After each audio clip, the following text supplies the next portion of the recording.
Field of 11. They are on gate.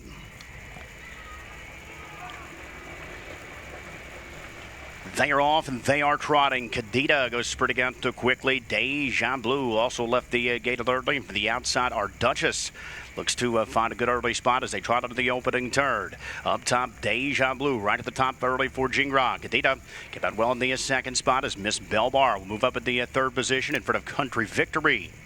Champagne Problems after the second tier. She's next in fifth as Delaney Hanover. Get that trot again in sixth. Our Dutchess is caught wide still in the early stages, seventh with our Charm to her inside. Stash Some Cash already out to the outside, but stacked up there with What a Bit Hanover at the back of the pack. At next door as they try to cross the back stretch, Royal Mission. The quarter was 28-1. It's Deja fronts the field, but here comes Miss Belbar. McCarthy aggressive here with the long shot, Miss Belbar, and she will move up and look to outfoot Deja as they trot towards the half-mile mark. Cadita there at the inside, off the dueling leaders in the third spot. Champagne Problems works up wide there at the outside, fourth. Country Victory saving ground fifth. The half was 55-1. Delaney Hanover sets it up second over, but she's still 5 lengths off the lead as they trot onto the far turn. Our Dutchess up third over in the flow with our Charm saving ground at the inside. Stash Some Cash stacked up in front of Royal Mission, and What a Bit Hanover in a tough spot. She's pinned out at the inside of the back. They trot around the turn and towards the top of the stretch, Miss Belmar, but here's Deja She's back out for more with Champagne Problems moving up at the outside third. Cadita saves ground fourth. 3/4, 122-4. Miss Belmar broke stride. Miss Belmar is off stride. Top of the stretch in the Kentucky Filly Futurity. Deja has taken over. Delaney Hanover's down the center late with Cadita trying to move through down at the inside, but here's Delaney Hanover and Zeron who now take over the lead. Cadita's off stride. Our Dutchess continues to rally up late as they move through the stretch. Far outside that Stash Some Cash, but it's Delaney Hanover in the Kentucky Filly Futurity. Our Dutchess second, Stash Some Cash third, 150-1, just 2/5 off the world record.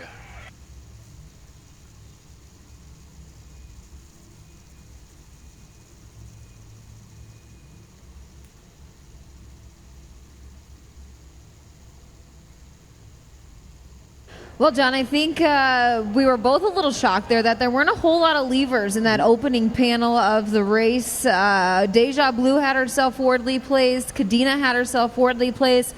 And it was just a little bit stacked up there in the backfield for a little bit there, but it might have been a couple of fifths off the world record. That's a new lifetime mark for Delaney Hanover. A perfect second over trip from the money man. It's amazing because we were right off the car. The Fillies that we expected to be jolting out of there didn't leave. No. And it just another picture-perfect trip that Zeron was able to map out. She showed that level of gate speed last time out. She didn't need it here in this start.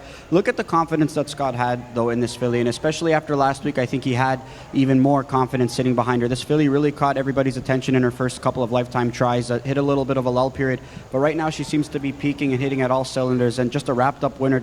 Perfect trip or not, she was loads the best today. The runner-up position goes to our Dutchess. She never saw a pylon. She ended up being fourth over. She was tracking down Delaney Hanover, like you'd mentioned. The body language from Scotty Z. He was confident in his filly there nearing the wire. Big kudos to our Dutchess for tracking her down. 150-1. It goes to Delaney Hanover, Scott Zeron, Lucas Wallin, Wiseman Farms and Company as well. They're going to take the 60th edition of the Kentucky Filly Futurity.